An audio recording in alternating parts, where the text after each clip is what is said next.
Hello there guys, Ultragamer64 here, and today I've got another episode of Ultragamer Talks About.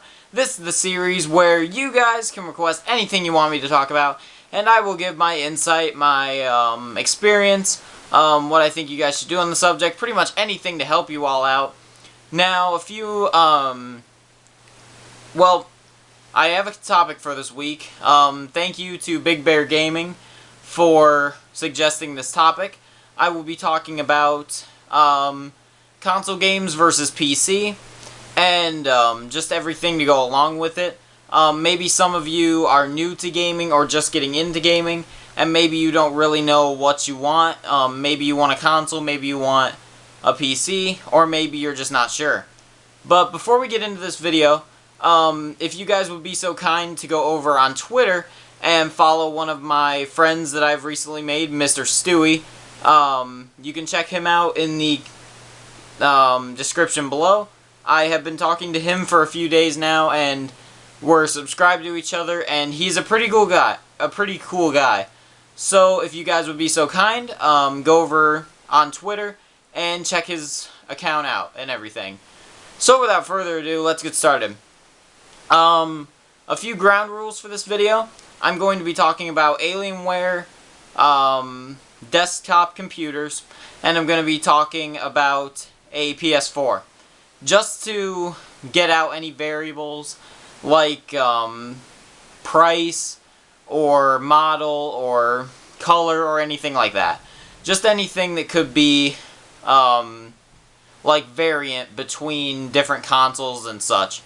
So getting into PC gaming first, because I know less about it, and I think that I can kind of give you guys a... I don't know. Obviously I don't PC game. I am a console guy. I've got over 7 consoles in this room alone. So I'm definitely a console gamer. But when I do play computer games and PC games, I generally stick to the free-to-play games on Steam. I don't normally buy games on Steam. I normally buy them at around $10, maybe 15. But other than that, I don't play PC games much.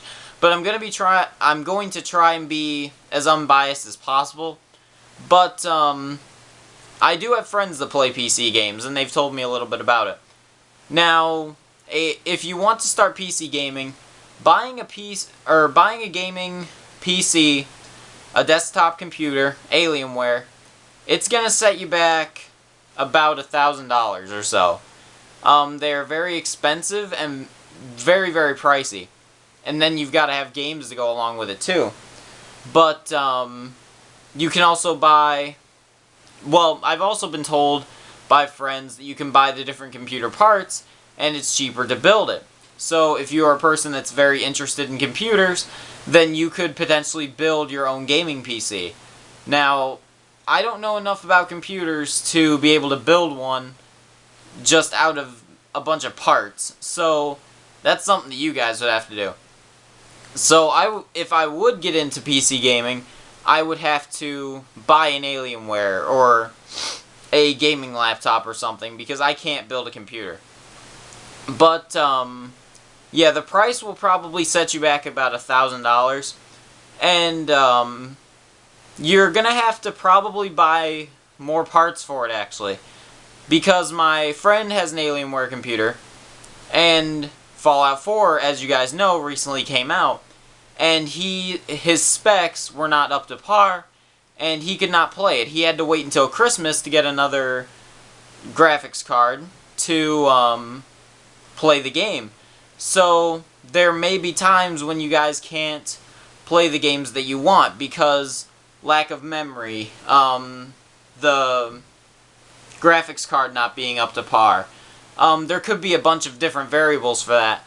But just keep in mind that if you do get into PC gaming, that you may not be able to play the game that you got directly on that day when you got it.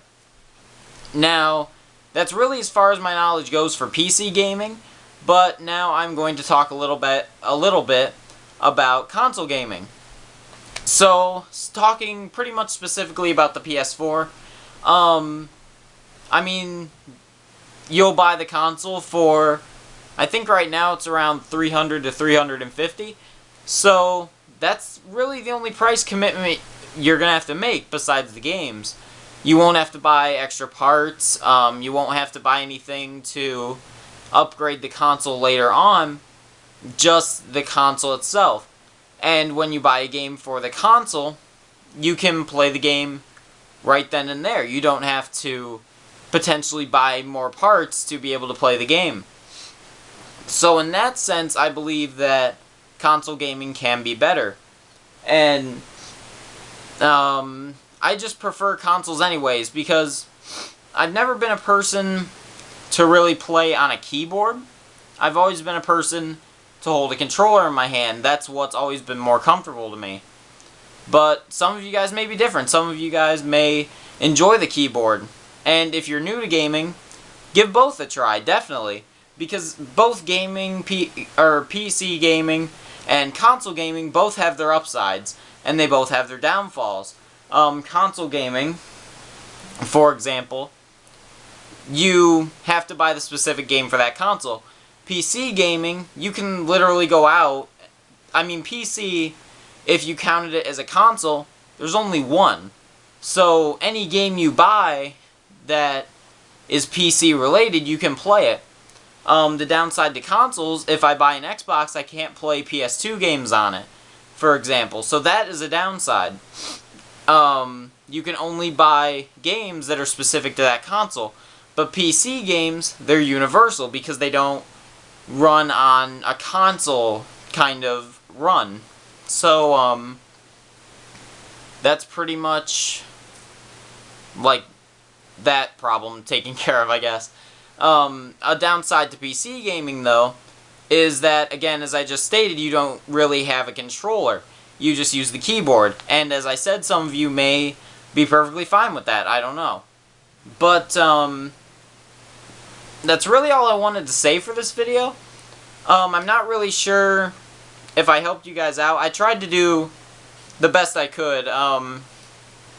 It took me a few tries to make this into an Ultragamer Talks About episode, just because it's not really a life situation. It's more of like kind of a personal preference kind of thing.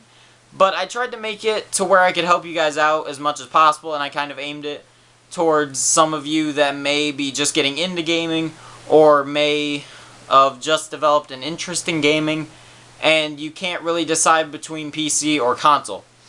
So anyways, guys, I hope that I helped you guys out in some way or another. If I did, then please be sure to leave a like, a comment, maybe even subscribe. You can also follow me at the links below on Twitter and Instagram, and be sure to check out my friend on Twitter as well, and I will see you guys later. Thanks for watching.